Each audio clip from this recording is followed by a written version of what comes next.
ఈరోజు మా ఫ్రెండ్కి బర్గర్ తినాలనిపించింది. మిడ్ నైట్ బర్గర్ క్రేవింగ్స్ అనమాట. ఇంకా మా కమ్యూనిటీ కింద ఉన్న వ్యాలీస్కి వెళ్ళాము.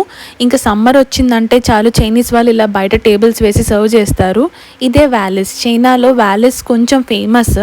మినీ కేఎఫ్సీ లాంటిది, కాకపోతే ఇక్కడ బర్గర్స్ బాగుంటుంది. మేము వస్తున్నప్పుడు కింద మా ఫ్రెండ్ కూడా కనిపించాడు మంచిగా ఐస్ క్రీమ్ తినుకుంటూ. వాళ్ళిద్దరూ ఆర్డర్ ఇస్తున్నారు. నాకెందుకో ఈ బర్గర్స్ అస్సలు నచ్చవు. అంటే చైనా వచ్చిన కొత్తలో ఏం తినాలో తెలియక రోజు బర్గర్సే తిని తిని అవంటేనే విరక్తి వచ్చేసింది. ఒక కాంబో ప్యాక్ ఆర్డర్ ఇచ్చింది. ఒక బర్గర్, కొన్ని నగ్గెట్స్ అండ్ ఒక కోక్ వచ్చాయి. ఇక్కడ మేత్వాన్ అని ఫుడ్ యాప్ నుంచి ఆర్డర్ ఇచ్చాము. సో కూపెన్స్ వచ్చాయి. సో డిస్కౌంట్ పోగా కాంబో మొత్తం 10 yuansకి వచ్చేసింది. నాకు ఈరోజు డిన్నర్ ఏం చేయాలనిపించలేదు. సో నేనేం తీసుకోలేదు. ఇంకా అక్కడే అందరం కాసేపు అలా మాట్లాడుకుని ఇంటికి వెళ్ళిపోయాము. చాలామంది అసలు నేను చైనా ఎందుకు వచ్చాను, చైనాలో ఏం చేస్తున్నాను అని క్వశ్చన్స్ అడిగారు కదా. ఆ వీడియో కింద డిస్క్రిప్షన్లో పెడతాను, చూసేయండి. Please do subscribe to my channel.